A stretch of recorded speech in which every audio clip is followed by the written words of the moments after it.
Welcome back to the Future Archive. Today, we examine archived broadcasts from June 19, 2026, a time when humanity was still deciding whether to clean its stadiums or its own houses. 5 stories await, each offering a glimpse into the contradictions that would come to define the era. The first story. The chicken that almost had a hospital bill. In Ethiopia, a 12-year-old boy brought his ailing chicken to a hospital, hoping for medical treatment. The image of the child cradling the bird in a clinical setting spread globally, becoming a brief symbol of innocence and cross-species compassion. Schools later used the story to teach empathy, though veterinarians noted the hospital's confusion was understandable. By 2050, this moment is often cited in textbooks as the last time a human tried to save an animal without first consulting an algorithm. The boy's act was pure, unfiltered kindness, no subscriptions, no ads, no data harvesting. A relic. Historians also note this occurred just months before the first AI-managed poultry farms, where chickens were monitored by drones and treated by robots. The boy, now in his 30s, reportedly still visits the hospital. The chicken did not survive. Empathy was free. For a little while. The second story. Cleaning up, a national pastime. Selectively, Japanese football fans were once again praised for staying behind to clean stadiums after World Cup matches. The act of collective responsibility sparked a satirical online movement, with women suggesting these same fans might apply such diligence at home. The meme went viral, highlighting gender disparities in domestic labor with a smile. This was peak humanity's favorite strategy, performing virtue in public while postponing it in private. By 2030, automated cleaning drones had rendered the debate moot, though the gender imbalance in household labor persisted, until the Great Subsidization of 2042 made domestic robots affordable for 60% of households. The World Cup, incidentally, was the last major sporting event where humans outnumbered advertisements in the stadium. The stadiums were spotless. The living rooms remained a work in progress. The third story.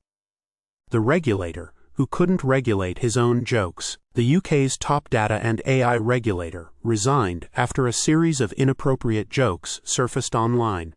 The incident underscored the tensions between authority and digital culture, as institutions struggled to maintain gravitas in an era where every gaffe was preserved forever.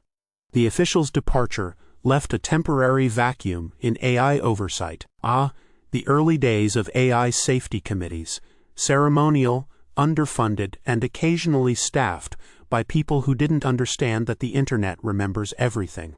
This resignation preceded the 2027 establishment of the first actual AI oversight body, which lasted until 2029, when it was quietly dismantled after the Great Spreadsheet Crisis revealed no one had been reading its reports. Evidence later suggested an intern may have been involved. The jokes were bad. The timing was worse. The fourth story. The console that made kids run in circles. A new video game system required physical movement to progress, blending digital play with exercise. Parents and health advocates praised the innovation, while children initially resisted before eventually embracing the hybrid model. Debates raged over whether this would curb screen time or simply make it more exhausting. This was the turning point. By 2035, 80% of children's games required some form of physical activity, not out of health concerns, but because the subscription wars had made sedentary gaming uneconomical. The console's creator, a small startup, was acquired by a tech giant within a year. The founder retired early.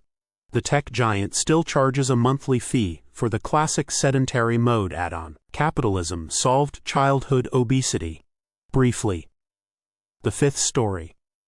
The award that got stuck in history. Poland revoked its highest honor from Ukrainian President Volodymyr Zelensky due to a controversial reference to a World War II-era army unit. The decision reignited historical tensions between the two nations, showcasing how the past continued to shape present-day diplomacy. A reminder that history is never truly past, especially in Eastern Europe. By 2050, this incident is footnote 17 in most textbooks on 21st century geopolitics, overshadowed by the last human meeting of 2048, where world leaders gathered in person for the final time to discuss, among other things, whether it might have been an email. The World War II unit's name, meanwhile, remains a sore point in Polish-Ukrainian relations, though the AI mediators assigned to the dispute have yet to find a resolution that satisfies either side. Some wounds don't heal. They just get more paperwork. 2026 was a year of small mercies and large oversights. Humanity cleaned its stadiums, laughed at its regulators, and occasionally tried to save its chickens. The past, as always, is not going anywhere. This has been the Future Archive.